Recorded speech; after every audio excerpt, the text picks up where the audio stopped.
avoir yooyu dafa nekk koo xam ne dafa sori woon ci ñun trop moo tax lépp lu mu ko tudd ci ñun danañ sotti bu ñu mënee bu ñu mënul dinañ kii te lii nag moom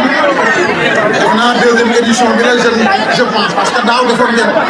xaw ma nag amoon na xawoon na ñu kontaan nañ trop trop trop te wax nag pour ñu sonn parce que ñu am lu xew rek dañ lay wax représenté kon ñun daal kontaan nañ lool lool lool pareil aussi muy Ndiaga muy Adou Lo ñoom ñaar ñëpp aussi duñ ñu ko yëgal duñ ñu ko yëgal non seulement ñuy représenté famille Matar mais aussi ñoo bokk délégation pareil muy lu rëy ci ñun muy lu rëy parce que mbir mi daal kontaan nañ ci rafet na ñi jël trophée bi defe naa ñooy def terminal ñu ngi leen di ñaanal dafa bu def ñooy def première waaw waa première yi ñooy def examen ok waa terminal yi lay bëggoon a ñaanal aussi ci biir compétition bi rek bu ñu demee examen bi ñuy def